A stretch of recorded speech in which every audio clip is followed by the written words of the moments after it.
I hope it rains. I want a downpour to flood me again, to soak me through. Welcome back to Little Life Tales, the podcast. I'm Tihana, your host, creator and owner of Little Life Tales, the project, and now Little Life Tales, the podcast.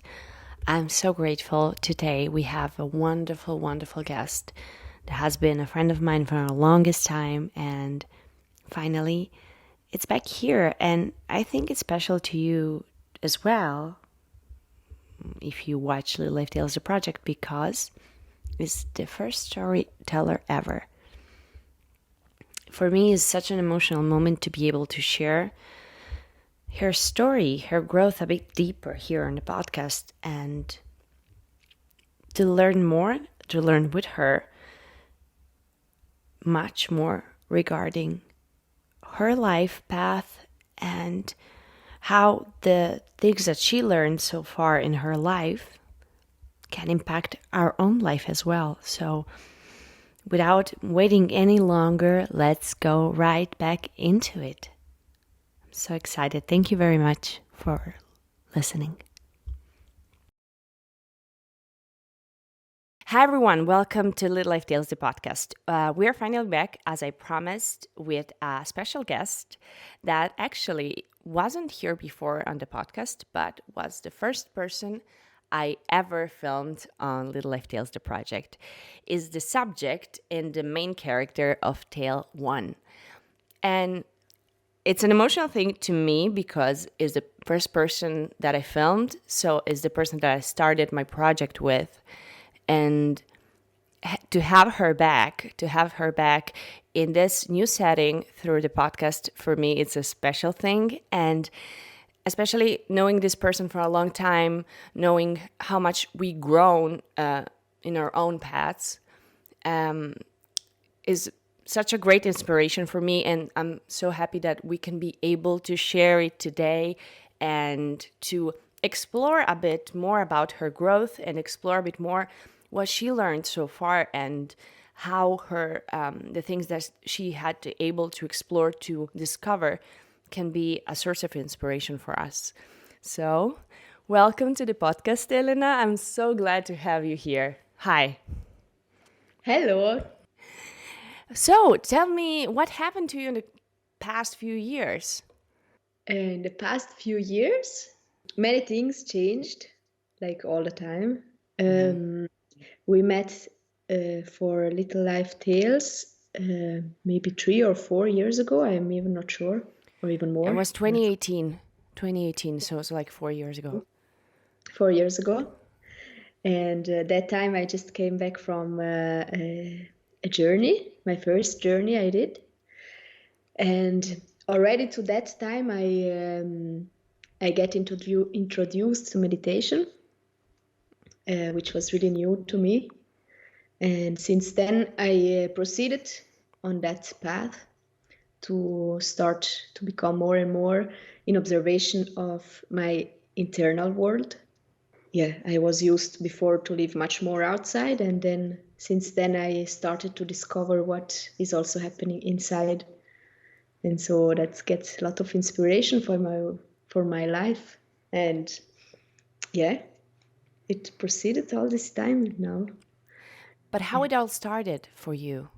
How, because I remember you in Tale 1, you were saying a bit about the beginning of that process. Can you walk us back a little bit to see what, if you want to see how it all started? Like before Yes. Tale 1 even. Okay. So I was feeling for a long time something inside myself that was telling me to go and explore something. I was searching for something without knowing it really.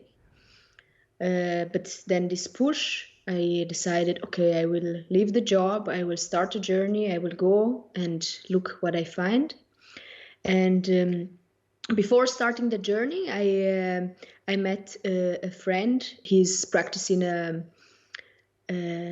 healing therapy, and I met him, and he introduced me to this technique. And he said, yeah, every year he go and teach this technique in India.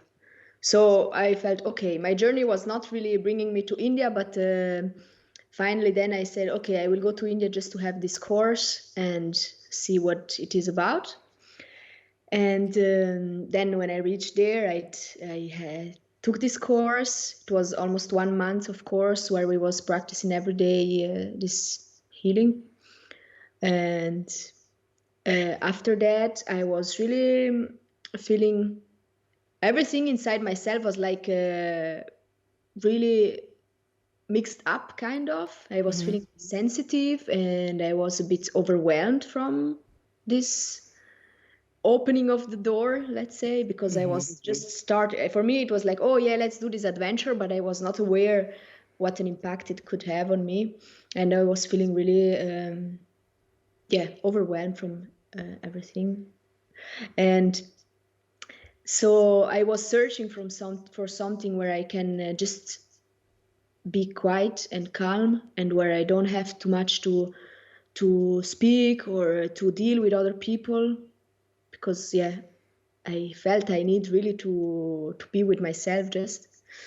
And then a friend, she told me about these courses, these Vipassana meditation courses, which are so many centers around the world. There are like more than 200 centers, and I chose the one in Nepal.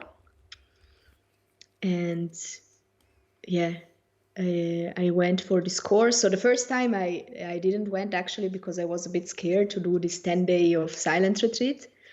But then after the time passed and more, I was feeling really this need was growing more, that I need to be with myself. And finally I did the Vipassana course. And this, after all the experience with this treatment course and all the journey and everything, this silent retreat just grounded me completely again to the ground and give me a sense to be with myself. Yeah. How was that? Like, when I think of the silence retreat. It's something that, like, our culture, especially here, it's something that it's almost surreal to imagine, and like you think, like, maybe like in a stupid way, like, yeah, what does it take? And then you really start to practice that, and you see we don't measure our words. We just let our mouth run without thinking of the impacts that our words have on us or other people. Words is something really interesting because we can share in a really easy way some topics. But like in the silence retreat, you decide not to speak because you want to focus completely on your practice and on the observation of your sensation. So if you speak, you come immediately back to a superficial level of mind, and so this is avoiding you to go deeply inside yourself. And actually, the non-speaking, was really helpful for me to go deeper in myself, to have a long time, like 10 days is not so long, but to have this 10 days where you can just not speak and just focus on yourself. It was really helpful for me because, like you say, many times we use words and which just to also to feel space. We try all the time to say something also to feel the space and not to have like a moment of break where then is maybe some uncomfortable sensation coming up or something. So all the time we try to fill these spaces, and in this silent retreat to try really to leave that space and to observe what is happening inside the space. So that was really interesting. Because we do that, we actually, I'm the first one doing that. I'm trying to learn not to speak when because it's uncomfortable staying in silence somehow.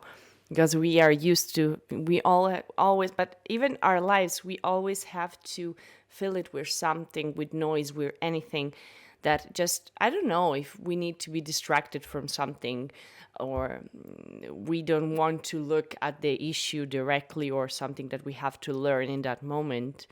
I'm practicing that right now. I'm trying to remove unnecessary things from my daily life, and I need to be usually very stimulated with my senses. I'm this kind of person, but I'm trying to change. I always need to have sounds. I always need to have something that it's moving. And I thought for a long time that was a way for me to function. And I'm a filmmaker, so I work with that. But in the moments that I'm not working, I need to be less stimulated. And I learned how to be more still when I started doing more sports, when I started moving more my body. Then my body started to get more centered. And somehow, I don't know, this is my perception of my body without any knowledge. Now I can stay more still in a way. Yeah, that's interesting. Actually, I have also the impression that the more that we grow, the more like we are getting mature in our being, in our living, and also the our spiritual part is getting more mature, and so we start to be more quiet, kind of. We are less running away from it, but we are starting also to observe how it can be really beneficial for us. Also, I have the impression that kind of all our life we are just preparing for the death. And so, like at the beginning, we are not realizing it, but the more we proceed, the more we start to enter also in that perspective that actually we can start to get quiet and then get closer every day to the moment of death and become more and more to this quietness. If you said that to me a couple of years ago, I would freak out, but I completely understand it now. It's true, because I think, but thank you for bringing this up, because I think currently, if you read or look around yourself, people more and more are bringing spirituality back in their lives, because for a long time it wasn't like a necessity, even though I don't agree with that, because I think a lot of things that we developed as a society, a lot of troubles regarding also self well-being, maybe are issued from problems like not being connected with the spiritual part in ourselves, but it's not related to a religion or anything like that. What do you think about that? Yeah, like you say, spirituality is like something it don't has forcefully to be connected with religion. Like we knew it from our grandparents that many was connecting it more to religion, because that time of the existence was more working with religious spirituality. But now in our generation, like we are starting, everybody's starting to create a bit his own spirituality. So I observe for myself, for example, it's actually really difficult to say what it could be. I mean, for myself, it's like the observation of myself, the awareness, the introspection. That for me is spirituality. Yeah, it's really a big thing that is difficult to actually express really what it is. But yeah, also the law of nature, the existence itself. So all this, the understanding of it, the understanding of the existence, that's for me spirituality. It is something that I was a bit looking for, and more I proceeded with my age, with the years, the more I understood that I was looking for something like that. And now that I found the path I want to go. It's more clear. I know now which way to go, and there are also other people who are going the same path. So it's like getting more concrete and more practical. Before it was more abstract. I was like looking for something, a bit trying this, a bit trying that.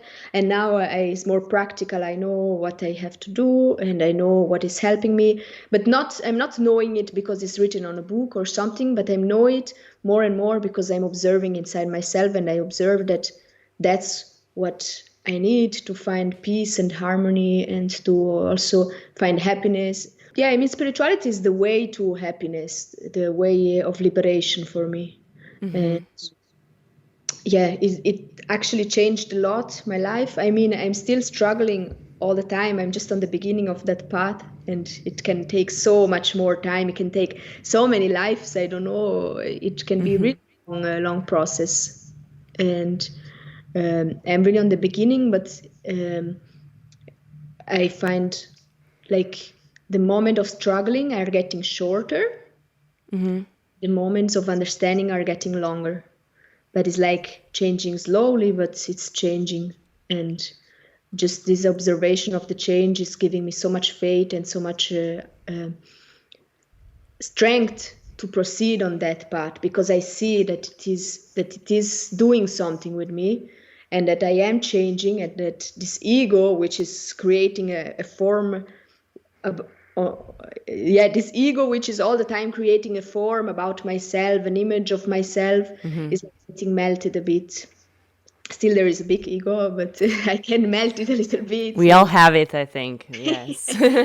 Yeah, I'm aware now a bit more that there is some ego. Before I didn't look it always like this. Interesting. I'm reading this book that I told you about, and it's like you're like you went through, or you're going through like a spiritual awakening, something like that, or you already passed that part. And usually when you start that, even I see in the small steps that I'm taking, it's hurtful somehow, because you went through you went through seeing stuff that hurts you before you kind of move forward. And I don't know if that happened to you as well, or it's happening currently, or you already went through this first step. So for me, actually, in the present moment, in the present times, I experiment many of that moments. Like so many times, I get hurt about something. Then there is needed a bit of time to come to the understanding of it, and then the peace takes place. But many times it happens like this. That yeah.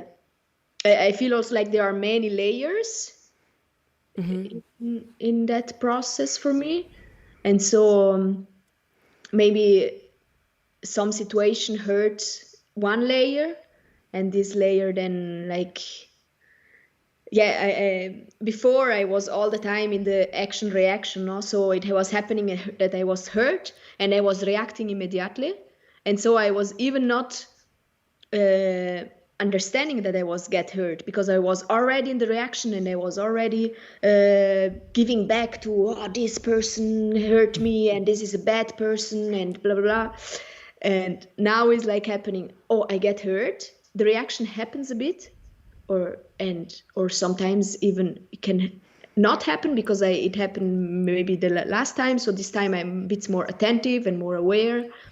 And so yeah, this is already like, oh wow, this time didn't happen, the reaction. I can observe just the pain of being hurt about this thing who happened, and then this goes away also.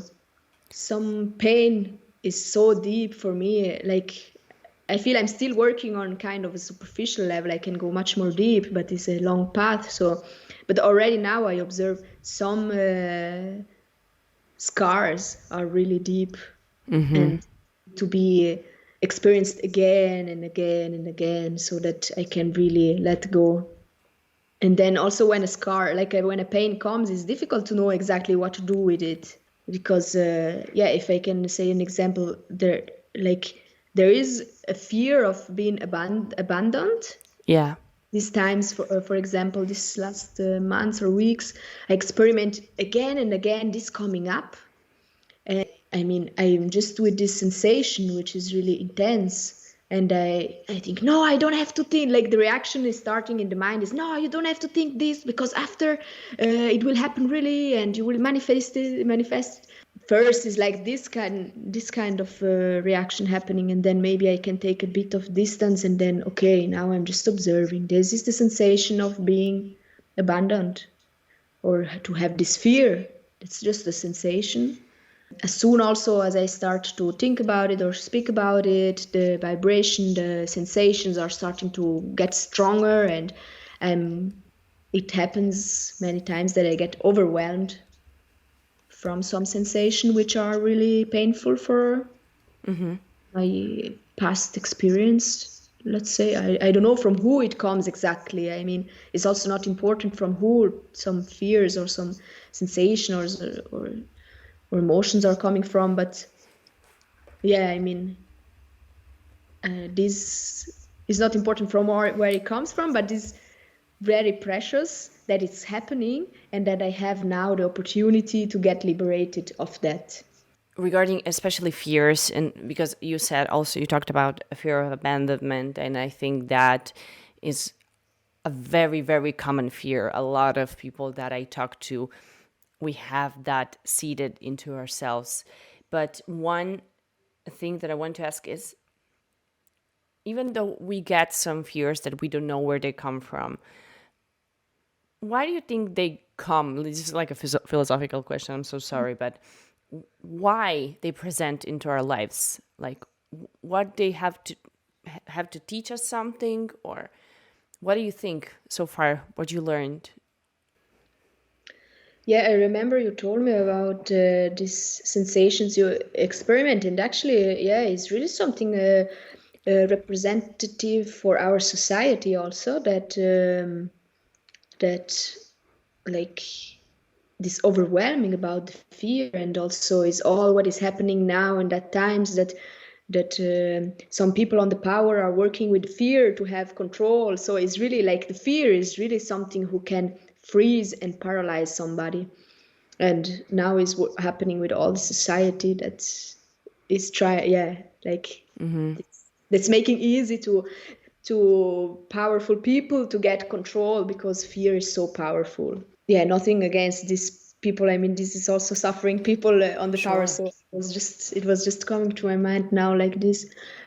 So that's the reason. I mean, I really don't know where it is coming from. Like I read some things where it could come from, but for me, it's still something who is happening on the mind level, the understanding of where it's coming from.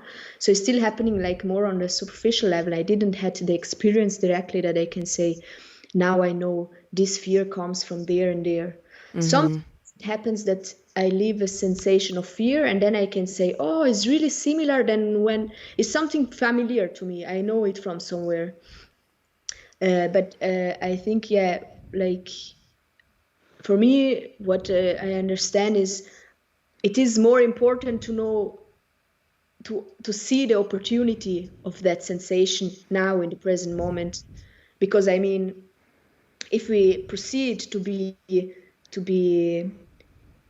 victims of our sensations, then we will never have the power of ourselves. We will always be like some little toys which will be played about, and the mind can continue to play with us. So like it's more a process to say, okay, I observe all the things who are making me prisoner of myself. It can be any kind of fear, like it can be the fear of death, it can be the fear of losing something. So I observe it, and instead of reacting or instead of repressing it, I just observe it. I use the middle path. I observe, and yeah, I do nothing. I mean, the best way to observe it is through the sensation, because it's something really concrete. So the body sensation, what is happening on the level of my body, and then that can help to just observe that in an objective way. I see, oh, this fear feels so much tension maybe in my shoulders, or I feel so freezed, or I can I can move in this moment, and that's okay. I'm not overwhelmed in that moment. I'm just observing what sensation, what is happening on the level of my body.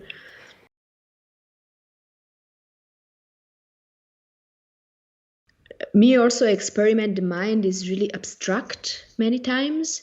It is for me many times like a little kid who is trying to rebel from everything and wants this and wants that, but is not happy with that. Is like all the time searching something which the mind is really like so confused, and he needs like kind of an adult. Let's say needs an adult who says, okay, now this is not relevant now.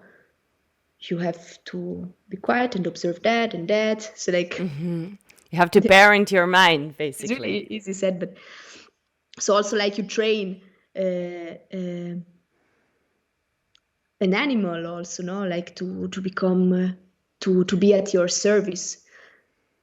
So the mind is like really chattery and going crazy all the time, but you can then help the mind and support the mind to learn to be focused and to just observe one thing after the other, and to be like supportive to you, to start to help you and observe the sensations. How you think that you can encourage people to get center in themselves? How would you like to do that? For myself, I just observed how precious this technique of Vipassana is, which I'm practicing. And I'm so grateful that there are some places, and there are more and more places appearing on this earth, like Vipassana centers, where we can take 10 days course retreat for free, where we even don't have to pay and everything, and where we have food served and teachers who are helping us to understand the technique. So this is for me like something so precious, and I'm so grateful that we are living in that times where this is possible, that it happens, because maybe just 100 years ago it was not possible that centers of meditation like this was appearing so much on the world. So what for myself I'm wishing to all humanity is to get closer to a technique like this. I didn't try everything, so I tried different things, and I found Vipassana technique, and I found, oh, that's really resonating to me, and that's really a complete teaching for me.